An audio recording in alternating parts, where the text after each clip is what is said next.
महाभारत की ये गाथा केवल युद्ध की नहीं बल्कि उस पहले अपराध की है जिसने धीरे धीरे पूरे कुरु वंश को विनाश की ओर धकेल दिया।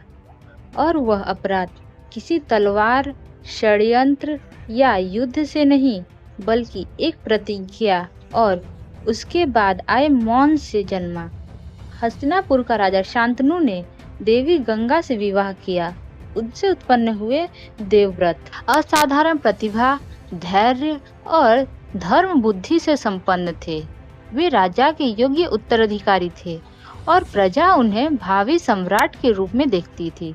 किंतु समय ने करवट ली और शांतनु का हृदय सत्यवती पर आ गया, जिसके पिता ने शर्त रखी कि उनकी संतान ही सिंहासन पर अधिकारी होगी। पिता के प्रेम को पूर्ण करने के लिए देवव्रत ने न केवल सिंहासन का त्याग किया बल्कि आजीवन ब्रह्मचर्य की भीष्म प्रतिज्ञा ली और उसी क्षण से वह भीष्म कहलाए। यह त्याग जितनी दिव्य प्रतीत हुआ उतना ही उसने राज्य की प्राकृतिक उत्तराधिकारी व्यवस्था को अस्थिर कर दिया, क्योंकि योग्य होते हुए भी भीष्म स्वयं को सिंहासन से दूर बांध चुके थे। सत्यवती के पुत्र चित्रांगद और विचित्र वीर्य अल्पायु सिद्ध हुए, बिना स्थायी उत्तराधिकारी की मृत्यु को प्राप्त हुए, जिससे वंश पर संकट छा गया। तब महर्षि व्यास के माध्यम से जन्म हुआ धृतराष्ट्र, पांडु, विदुर का। किंतु धृतराष्ट्र जन्म से अंधे थे, इसीलिए पांडु को राजगद्दी मिली और पांडु के अकाल मृत्यु के बाद राज्य पुनः धृतराष्ट्र के हाथों में आ गया।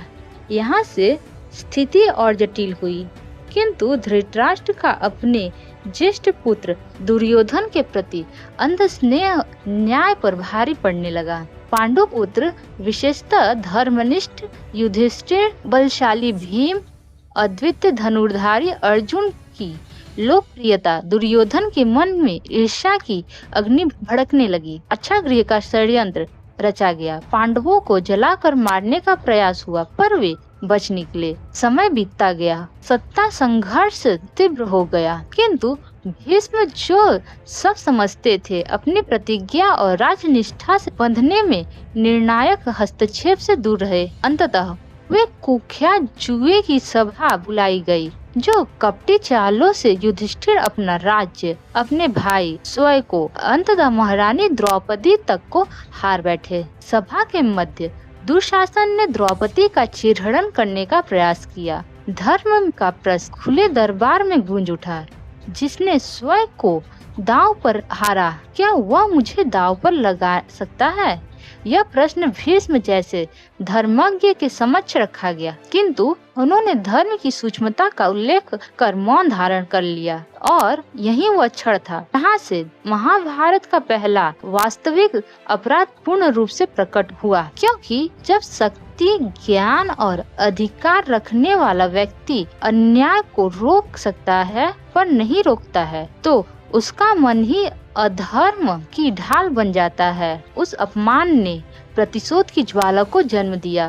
पांडवों को वनवास मिला, 13 वर्ष का कष्ट सह गया और लौटने पर भी जब शांति का प्रस्ताव अस्वीकार हुआ तथा 5 गांव देने से भी इनकार कर दिया गया, तब अनिवार्य रूप से भयानक कुरुक्षेत्र युद्ध छिड़ा, जिसमें स्वयं भीष्म कौरवों की ओर से सेनापति बने। धर्म को जानकर भी अधर्म की सेना में बंधे हुए अंततः अर्जुन के बाणों से वे शरशय्या पर गिरे और वहीं उन्होंने स्वीकार किया कि धर्म कठिन अवश्य है, पर अन्याय के सामने मौन रहना उससे भी बड़ा पाप है। इस प्रकार महाभारत का विनाश किसी एक दिन का परिणाम नहीं था, बल्कि उस एक प्रतिज्ञा और उसके बाद बार बार दोहराए गए मौन की श्रृंखला थी, जिसने धीरे धीरे राज्य की आत्मा को खोखला कर दिया, अंततः पूरे कुरुवंश को रक्त रंजित अंत तक पहुंचा दिया। यह सीखते